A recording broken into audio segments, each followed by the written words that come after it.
नमस्कार मित्रों, सहारा का मामला अभी भी सुलझा नहीं है। सहारा के निवेशक लगातार हैरान हैं, परेशान हैं। जिन्होंने रिसम्मिशन पोर्टल गृह मंत्री अमित शाह के कहने के बाद उनके लॉन्च 18 जुलाई 2023 के बाद आवेदन किया, उनकी संख्या करोड़ों में है।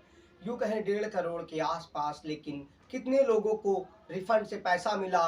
रिसम्मिशन में 19,999 वाली लिमिट लगातार डिफिशियंसी, मैंने डिफिशियंसी की किसी का आधार से मैच नहीं तो किसी की क्या समस्या, लगातार समस्याओं पर समस्याएं हैं। कब निवेशकों को पैसा मिलेगा? लेकिन दूसरी तरफ उसी मामले में कन्वर्जन और 4 सोसाइटी, सहारा क्रेडिट कोऑपरेटिव सोसाइटी, क्यूसाप और हमारा इंडिया, स्टार मल्टीपर्पज, जिनमें से क्यूसाप को छोड़ के चारों सीआरसी के दायरे में इस समय है और भुगतान के लिए रिसम्मिशन वाला दांव खेला गया। लेकिन वो दांव सफलतापूर्वक नजर नहीं आता क्योंकि लोगों का पैसा नहीं आ रहा है।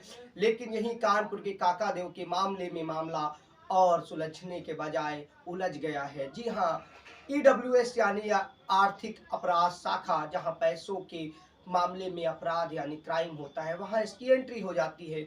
850 लोगों ने शिकायत दी, जिसकी 3 साल जांच चली, रिपोर्ट तैयार की गई। उसके बाद इस मामले में करीब 1.5 दर्जन अधिकारियों को दोषी यानी इस मामले में जांच रिपोर्ट में बनाया गया।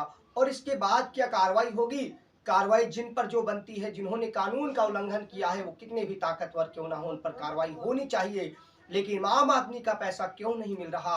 आखिर क्या स्थितियां हैं? लोकसभा चुनाव की कल घोषणा हो जाएगी, जितने भी चरण में चुनाव हो, लेकिन हम और आप जो लोग हैं उन्हें पैसा तो मिलना चाहिए। आम निवेशक ने पैसा क्यों निवेश किया था? ताकि हमारे काम बने।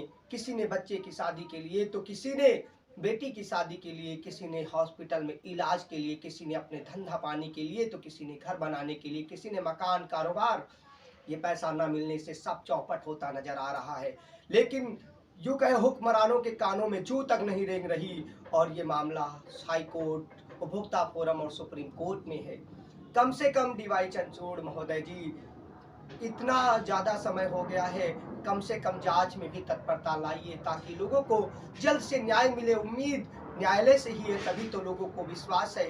जितनी भी संपत्तियां जिस संस्थान की हैं, जिन्होंने लोगों का पैसा लेकर खरीदा, जो भी किया है, आपको उनको सीज करके या जो भी रास्ता हो। एक तरफ 15 लाख के करीब कर्मचारी है जिनकी जीविका और रोजगार संकट है, तो दूसरी तरफ 13 करोड़ के आसपास आम निवेशक है।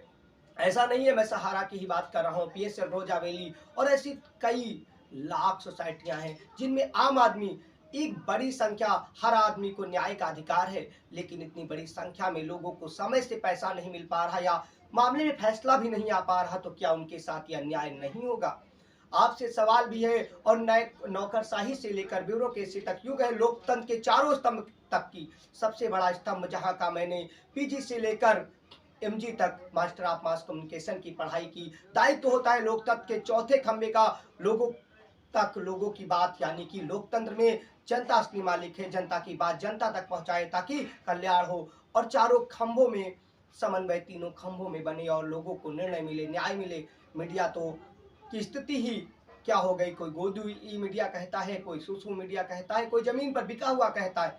खैर, जो जो करेगा वो भरेगा। हर आदमी एक जैसा नहीं हो सकता, लेकिन कोशिश करता हूँ हर खंबे को अपना फुर्तीली से काम करना चाहिए, क्योंकि जब वो काम करेंगे तभी पैसा आएगा।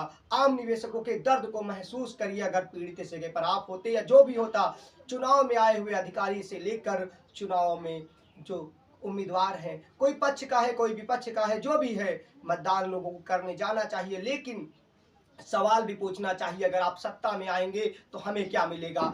क्या मिलेगा पीड़ित को? न्याय? क्या मिलेगा पैसा? 10 साल तो बीत गए, अगले कितना और टाइम? कम से कम नोटिफिकेशन जारी करके स्पष्टीकरण और जानकारी तो दे देनी चाहिए थी। लेकिन सब गोल गोल घुमाने वाली बातें नजर आती हैं। लोकतंत्र के अंदर इस तरीके से घुमाना बेहद दुर्भाग्यपूर्ण स्थिति है। लेकिन लोगों को न्याय मिलना चाहिए। न्याय का मतलब मेरा उससे नहीं है राहुल गांधी की भारत जोड़ो न्याय यात्रा, उसका तात्पर्य नहीं। उन्होंने भारत जोड़ने के लिए या कहें पॉलिटिक्स में अपनी मजबूत स्थिति के लिए, लेकिन वाकई में क्या जमीन पर मौजूद जिन भी कंपनियों के निवेशक हैं, उन्होंने कितने बार सरकारों को, बहरे लोगों को जगाने के लिए आंदोलन किया, सहारा लिया, हर माध्यम का उपयोग किया, सोशल मीडिया से लेकर। लेकिन क्या वाकई में पोर्टल आया, वो भी स्थिति ये है। अगर लोग कम है, चीज़ें कम है, तो उनको दुरुस्त किया जाए, स्पीड में लाया जाए। 3 महीने का वादा करके 6 महीना से ज़्यादा बीत गया है और 9 महीना भी होने वाला है। एक दादा से बात कर रहे तो उन्होंने कहा 9 महीना बीत गया है, 9 महीने तो बच्चे का जन्म हो जाता है, यहाँ विकास भी होता नहीं दिखा। लेकिन इस सहारा के मामले में जो विकास है वो नज़र नहीं आ रहा है। कम से कम इस मामले में लोगों को पैसा तो मिल जाना चाहिए। वाकई में जिनको भी सोचना चाहिए अपनी स्कीमों में, चीज़ों में, जो भी चीज़ें हैं, अगर कहीं गलती है, कोई दिक्कत है, तो उनको दुरुस्त करके समय से लोगों को उनका पैसा दे देना चाहिए। वैसे विशाल की रिपोर्ट में हम आवाज़ उठाते हैं और उठाते रहेंगे। आपका काम है, अगर आप पीड़ित हैं, जो भी हैं, लोगों तक आवाज़ भेजते रहिए, आगे बताते रहिए। जब लोकतंत्र में आर्टिकल 19 से में हर किसी को वाक और अभिव्यक्ति की आज़ादी है, इसीलिए तो हमें अंग्रेज़ों से आज़ादी मिली थी, यही एक हमारा अधिकार है।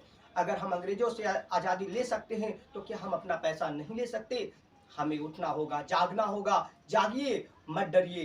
क्या है, हमें पैसे की, जहाँ हमने न्याय के लिए पैसा जमा किया, चीज़ें की, अगर यहाँ कोई कमी है, किसी ने कानून का उल्लंघन किया, तो हमारे कानून में सतर्कता से लेकर अलग-अलग जो एजेंसियाँ हैं, वो क्या कर रही थी? क्या उन्होंने समय, और इस मामले में न्याय व्यवस्था को भी समय से कम इतना टाइम तो नहीं लेना चाहिए था।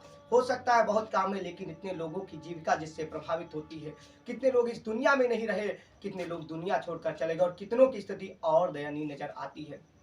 उस भूखे से पूछिए जिसके पास 1 रुपया ना हो, या उसी स्थिति में रकम जमा पूंजी है और उसके बाद उसको भोजन की बात की जाए, 5 किलो राशन विकास नहीं होता, 5 किलो में चीज़ें नहीं आ जाती। चीज़ों से विकास में ज़मीनी स्तर पर चीज़ें दुरुस्त करनी चाहिए। नो डाउट कुछ अच्छे, कुछ बुरे फैसले, कुछ चीज़ें ली जाती हैं। क्या इस मामले में अगर उद्योगपतियों का कर्ज माफ़ हो सकता है, तो एक कंपनी के पीड़ितों का पैसा, इन कंपनी के पीड़ितों का पैसा क्यों नहीं दिलाया जा सकता? मैं माफ़ करने की बात ही नहीं कर रहा कि उनको पैसा सरकार अपने खाते से दे। जहाँ-जहाँ जमा है, जिन लोगों ने जमा किया है, जिस तरीके से भी उससे संपत्तियाँ ली गई हैं, जिन्होंने जो उल्लंघन किया है, उन पर कार्रवाई, कानूनी डंडा चलाइए, उसके बाद लोगों को न्याय दीजिए।